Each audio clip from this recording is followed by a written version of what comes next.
안녕하세요. 반갑습니다. 저는 5년 전에 은퇴했습니다. 은퇴와 동시에 특별한 직함이 없는 것이 허전해서 EH그룹이라고 하는 그룹을 만들고 회장으로 취임했습니다. EH는 Everyday Holiday의 약자입니다. 매일매일이 휴일입니다. 전백년 전무라고 하는 직함이 너무 진부한 것 같아서 누가 지어낸 직함인데 제가 이것을 도용했습니다. 제 말을 못 알아듣고 업종이 뭐냐고 질문하시는 분들이 꽤 계시는데 저 한마디로 말하면 백수입니다. 전백년은 전국 백수연합회의 약자입니다. 매일매일이 휴일이죠. 그래서 달력에 빨간 글씨의 날짜를 무척 싫어합니다. 은행도 안 열고 증권시장도 휴장하는 날이 저로서는 무척 답답합니다. 일주일에 나흘 정도를 교회에 나가서 살아요. 그래서 EH는 Everyday 홀리데이, 에브리데이, 할렐루야의 약자입니다. 신앙생활이 재미있고 은퇴 후 하나님의 보살피심과 인도하심을 경험하면서 에브리데이, 해피데이의 약자이기도 합니다. 저는 꽤 성공한 삶을 살았다고 생각하고 있습니다. 경력도 꽤 화려합니다. 해군대위로 예편했기 때문에 공무원 경력이 있습니다. 재벌기업체인 대림산업에서 24년 동안 임직원으로 근무했기 때문에 대기업체 임직원 경력도 있고 코스닥 상장기업체인 미래컴퍼니 부사장을 해서 중소기업체 경력도 있습니다. 말년에는 전주대학교 재단 상임이사도 10년 했기 때문에 공익법인 경력도 있고 중소기업체 2곳을 창업하기도 했습니다.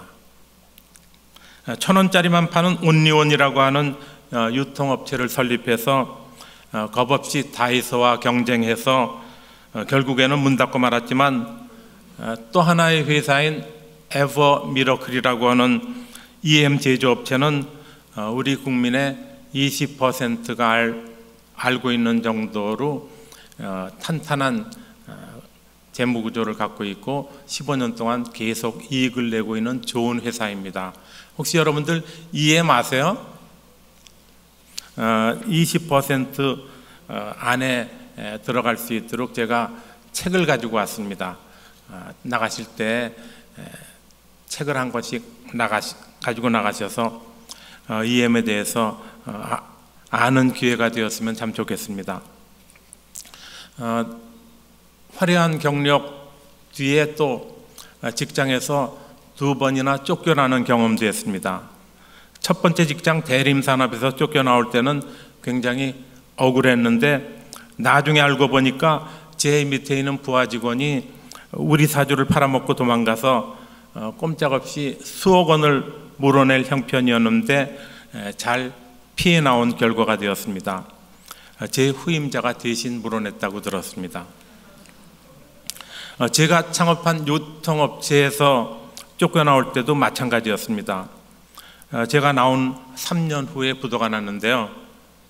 은행빚 보증을 썼던 제 바로 후임 사장이 몇억 원을 물어냈고 그 다음 사장은 부도를 내고 지금도 도망 다니고 있다고 들었습니다. 하나님이 저를 보호하신 것이라고 저는 확신합니다. 인생의 고비마다 하나님의 보살피심을 경험했습니다. 열심히 신앙생활하니까 하나님이 저 대신 일하시면서 저를 도우셨습니다. 제가 제 능력으로 하려고 할 때는 방관하시던 하나님께서 손에 움켜진 것을 내려놓고 하나님께 맡기니까 하나님이 저 대신 일하셔서 형통케 했습니다. 오늘 이 이야기를 하려고 합니다. 저는 지금까지 저와 동행하시며 저의 나날을 everyday happy day로 만들어주신 하나님을 오늘 간증하고 싶습니다. 오늘 간증의 핵심은 신념의 삶을 벗어나 신앙의 삶을 산 저의 경우를 간증하겠습니다. 신념과 신앙은 전혀 다르다는 것을 여러분들이 알고 돌아가셨으면 참 좋겠습니다. 어떤 목사님이 이렇게 말씀하셨어요. 하나님을 믿는 사람들에게 가장 큰 문제가 있다면 하나님을 믿지 않는 것이라고 시작하셨습니다. 믿는다고 착각하고 있지만은 우리는 막상 하나님을 믿지 않고 살고 있습니다. 하나님께 맡기지 않고 내가 하려고 합니다. 바로 신념의 삶이죠. 신앙으로 살지 않고 신념으로 살기에 회사 돈을 함부로 씁니다. 서류까지 조작하고 위조 서류를 제출합니다. 간음을 하면서도 죄의식이 전혀 없습니다. 하나님을 믿는다면 죄를 짓는데 망설여지는 것이 당연하죠. 그러나 망설임 없이 우리는 죄를 짓고 살고 있습니다. 관행이라고 하는 미명하에. 저는 하나님을 믿는다면 우리의 삶은 당연히 달라져야 한다고 믿습니다. 고등학교 시절 지금도 잊지 못하고 생생히 그 얼굴을 기억하는 한 분의 교장 선생님의 훈화가 기억납니다. 지금은 흔하디 흔한 연설로 들릴지 모르지만은 50여 년 전에 그분의 훈화는 우레와 같은 소리로 우리 젊은 청년들의 피를 들끓게 만들었죠. Boys be ambitious. 청년들이여 야망을 가져라. 하루하루를 헛되이 보내지 말고 꿈을 꾸고 살아라. 그래서 손학규가 꿈을 꾸기 시작했습니다. 김근태가 꿈을 꾸기 시작했습니다. 김중수, 조영래가 저와 같이 꿈을 꾸기 시작했습니다. 책을 열심히 읽었죠. 목표를 정하고 그 목표를 향해 달려가야 한다는 교장 선생님의 훈화는 저로 하여금 많은 것을 생각하게 했습니다. 옳은 것과 옳지 않은 것에 대한 분명한 인식을 가지려고 노력했습니다. 높은 이상을 세우고 그 이상을 향해 달려가자는 교장 선생님의 도전은 저희들의 삶을 한 차원 높게 만들었다고 저는 믿고 있습니다. 결국 그분의 영향 때문에 저는 젊은 시절부터 내가 무엇이든지 할 수 있고 내가 내 노력으로 꿈을 달성할 수 있고 내 능력을 키워야만 생존 경쟁에서 살아남는다는, 내가 능히 내 인생의 주인공이 될 수 있다는, 또 그렇게 되어야 한다는 신념으로 살게 되었습니다. 다시 한번 강조하고 싶습니다. 내가 스스로 무엇이든지 할 수 있다고 믿는 신념은 신앙과는 전혀 배치되는 세계입니다. 여기 계신 분들 중에 혹시 마인드 컨트롤을 배우거나 초월 명상에 심취해 있다거나 요가를 배운다거나 하는 분들이 계시면은 그것이 신앙과는 전혀 다른 세계인 것을 아셔야 합니다. 혹시 신념으로 사업을 하시거나 신념으로 직장에서 잘 될 수 있다고 믿는 분이 계시다고 하면은 그것은 신앙과 전혀 배치되는 것이라고 하는 점을 이해하셨으면 좋겠습니다. 제 인생의 초기 저는 신념으로 인해서 항상 승리의 길을 걸어왔습니다. 하나님을 모르면서도 제 능력으로 승승장구했죠. 단 한 번 실패의 경험이 있었다면 대학 입시에서 낙방해 재수를 한 경험이 있었지만은 저는 그 실패조차도 가득한 자신감으로 인해서 좌절로 연결되기는커녕 오히려 그 실패를 즐기는 여유가 있었습니다. 저는 고등학교를 졸업하면서 공로상, 우등상, 개근상 등 3개의 메달을 걸고 졸업했습니다. 그럼에도 불구하고 저는 대학교 시험에 낙방하고 말았죠. 남들은 재수를 부끄러워하고 코가 쑥 빠져서 기가 죽고 자신감을 잃었지만은 저는 낙담하지 않았고 여유롭게 재수 생활을 하고 다음 해에 합격했습니다. 그 해에 대학 입시를 코앞에 둔 7, 8월경에 독일어 이외에 상업북이라는 과목이 새로 선택 과목으로 추가되었는데 제가 친구들을 꼬드겨서 3명의 친구가 저와 함께 선택 과목을 바꾸게 되었습니다. 상고 출신들을 배려하는 조치였는데 엉뚱한 일반고 출신들이 겁없이 덤벼든 것이었습니다. 그해 새로 신설된 과목이기 때문에 틀림없이 쉽게 출제될 것이라는 저의 예상이 빗나가서 오히려 어렵게 출제되어서 독일어 선택 과목과 상업북이 선택 과목과의 평균 점수가 30점 차이가 나는 바람에 상업북이를 선택한 사람들은 모조리 낙방하는 해프닝이 벌어진 것입니다. 저는 재수하면서 콧노래를 부르면서 공부하고 그 다음 해에 상업북이가 쉽게 나와서 대학 입시에 성공했고 나머지 다른 세 친구들은 저에게 다시는 안 속는다고 독일어로 다시 돌아갔다가 이번에는 독일어가 어렵게 출제되는 바람에 세 사람 모두 낙방하는 그런 그래서 삼수를 한 후에 저희 후배가 되었습니다.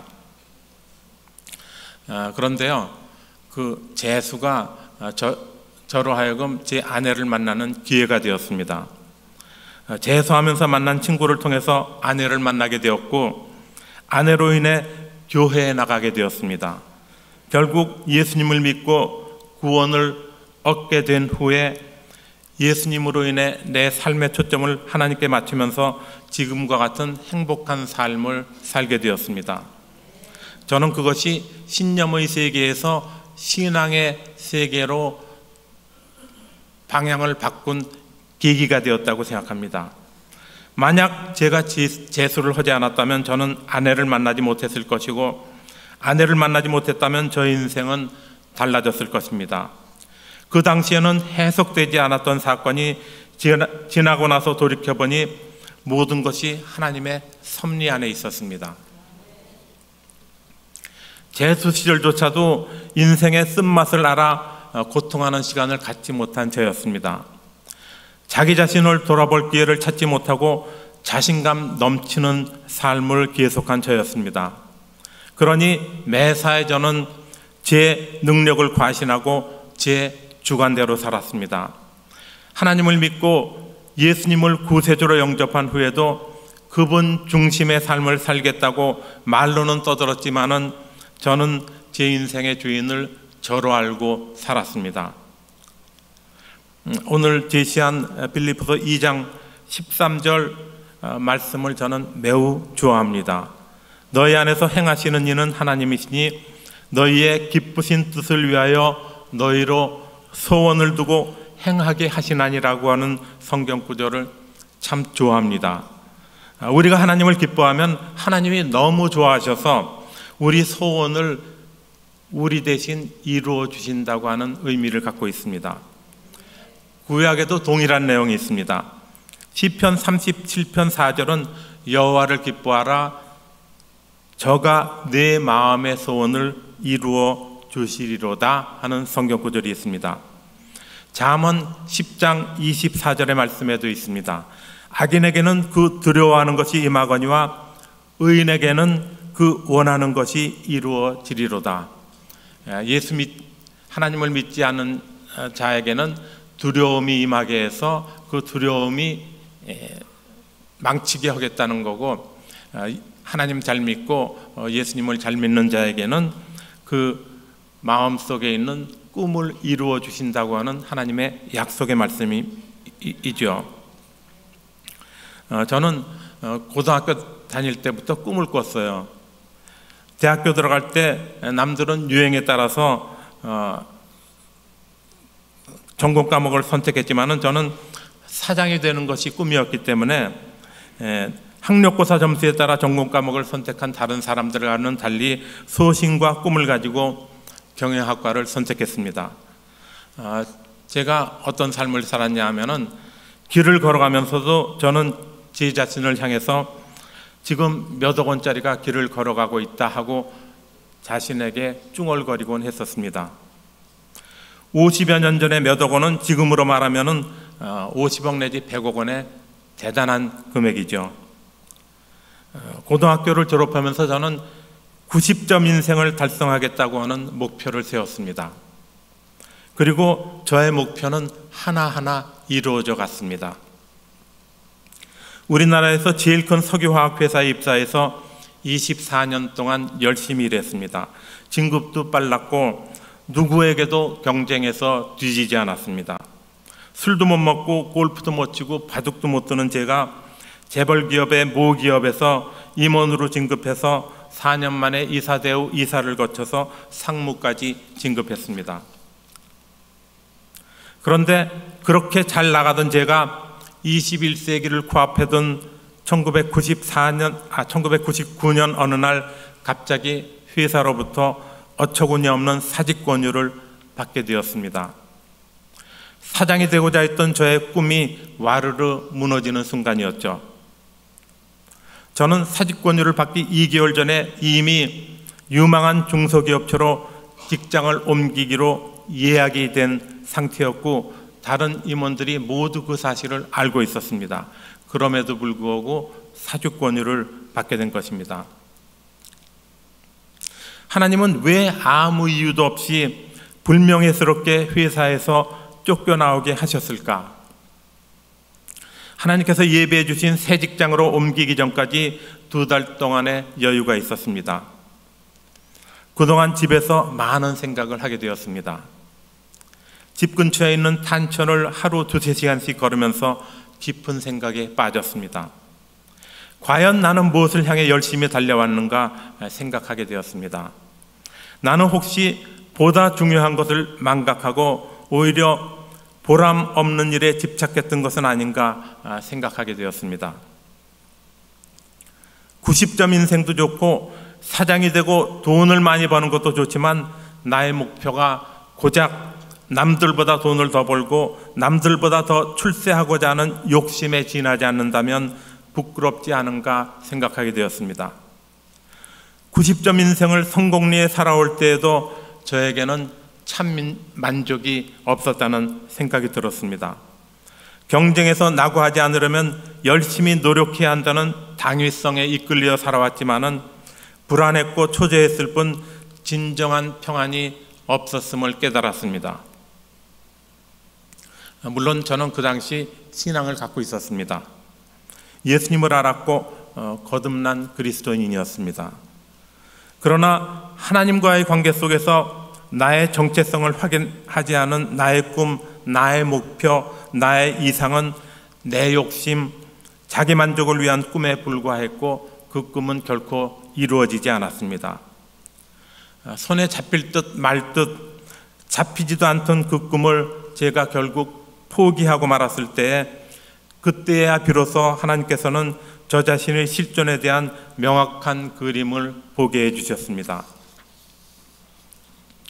20년 전 IMF 기간 동안 저는 무모한 증권 투자로 인해서 재산을 모두 날리고도 모자라 수억 원의 빚을 지는 경제적인 어려움을 겪으면서 견딜 수 없는 고통 속에서 예수 파티라고 하는 책을 발간했습니다. 그 책을 통해서 저는 부끄러움을 무릅쓰고 저의 실패와 좌절을 간증했습니다. 그 실패와 좌절을 통해서 하나님과의 관계가 올바르게 회복될 수만 있다면 그것이 바로 축복이라고 외치고 싶어서 저의 실패와 좌절을 간증했습니다. 남들은 병이 낫고 돈을 벌어 부자가 되고 명예를 얻은 성공담을 간증하지만은 저는 자아가 강하고 내 머리만을 의지했기 때문에 처절한 실패를 경험했다고 저의 어리석음을 간증했습니다. 내 힘으로 내 능력으로 성공하려고 했기에 실패할 수밖에 없었던 저의 불신앙을 간증한 것이죠. 저는 그 책 첫 번째 장 첫 부분 꿈이라고 하는 제목의 글을 통해서 나의 세상적인 모든 꿈을 이제 기꺼이 포기하겠다고 선언했습니다. 사장이 되고자 노력해오던 세상적인 꿈 대신에 이제는 하나님의 꿈을 꾸겠다고 선포했습니다. 50여 년 동안 내 꿈만 꿨으니 이제 남은 인생은 하나님의 꿈을 꾸겠다고 선포했습니다. 패배한 인생을 인정하면서 저의 90점 인생 목표를 포기한 것입니다. 그 선포를 하나님께서 얼마나 기뻐 받으셨는지요. 책을 발간하자마자 저의 삶이 엄청나게 변했습니다.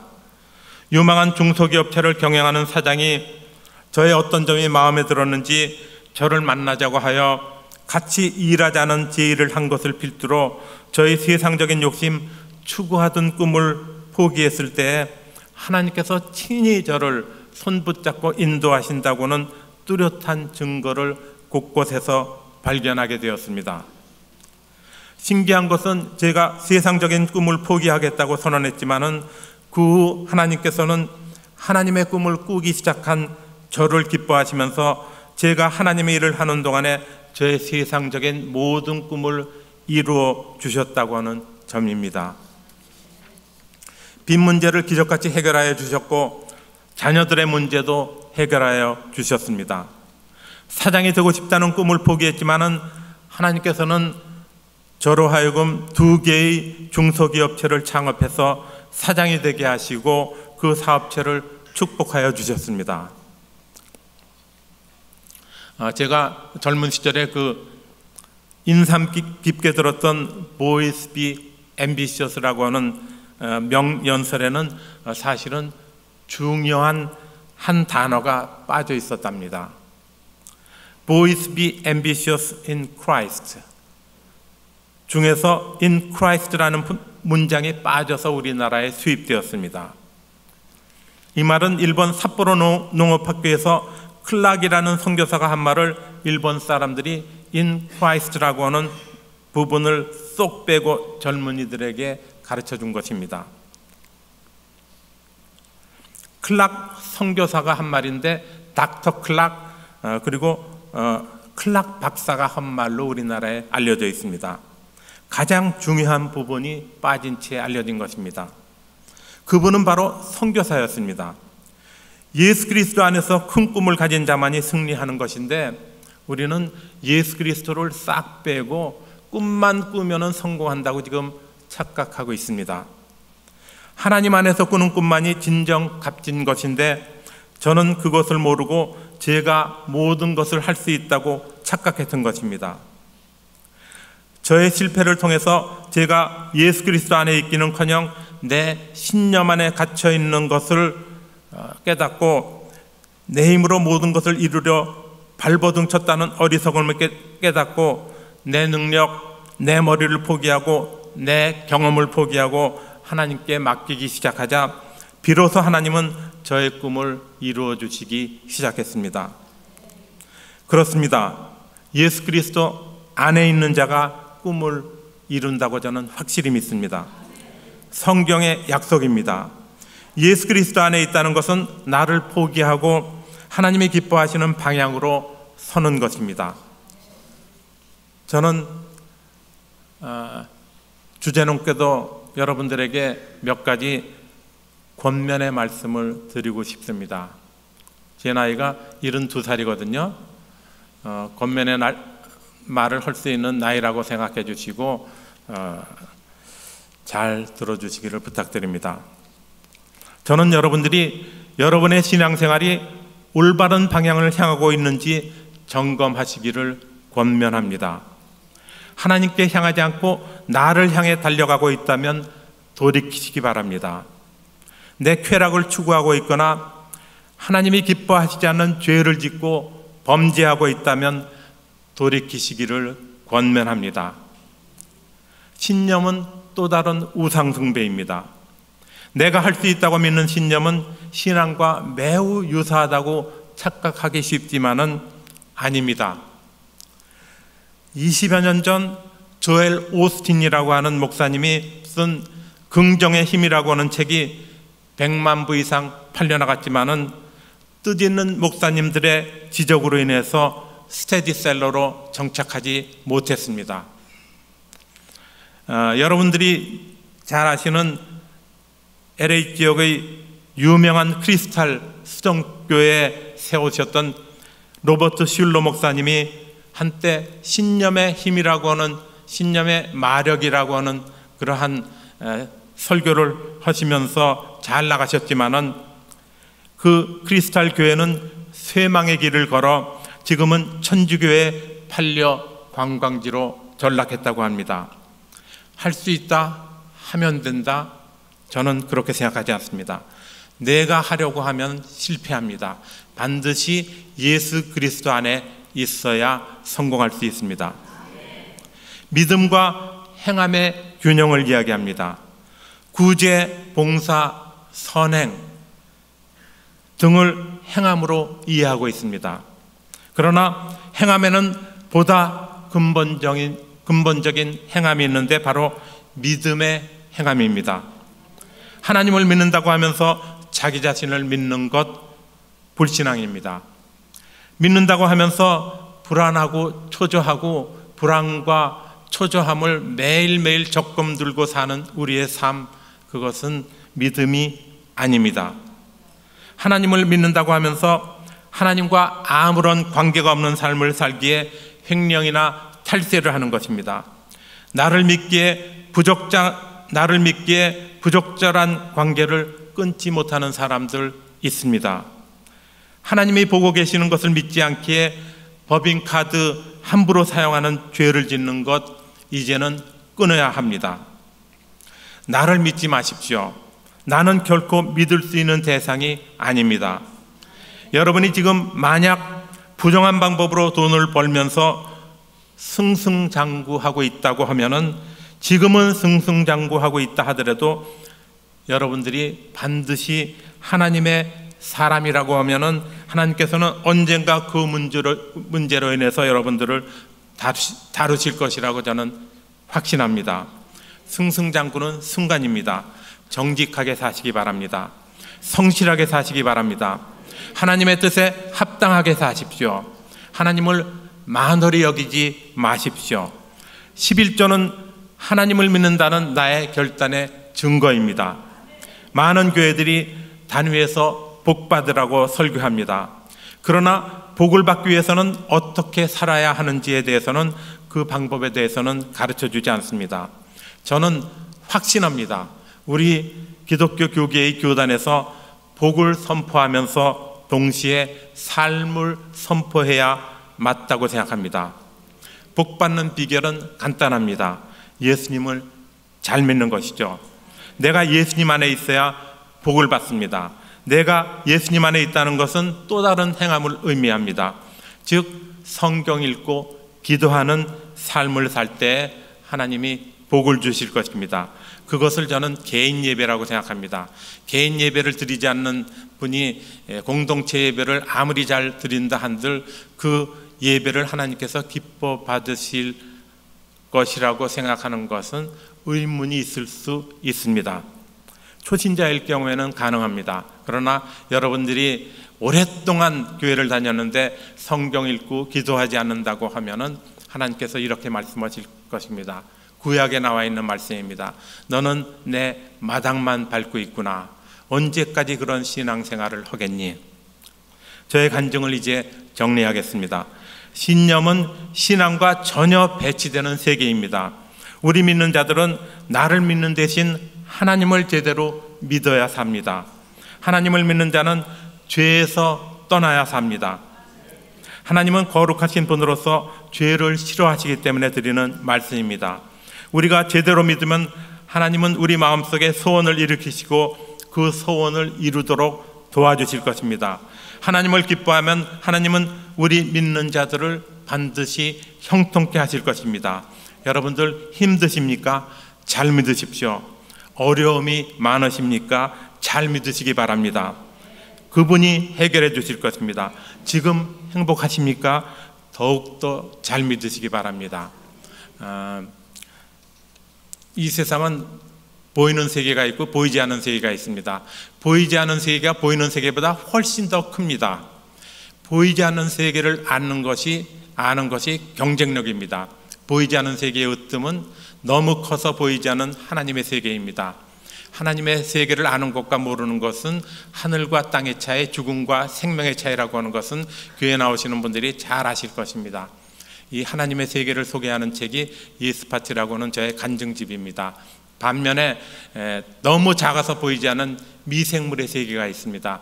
미생물의 세계를 아는 분과 알지 않는 분은 건강과 젊음과 미모와 청결에 큰 차이가 있습니다. 이 보이지 않는 미생물의 세계를 소개한 책이 EM 이야기라고 하는 저희 책입니다. 나가실 때 꼭 가지고 나가셔서 싸구려 책이라고 생각하지 마시고 꼭 읽으시고 많은 유익을 받으시기 바랍니다.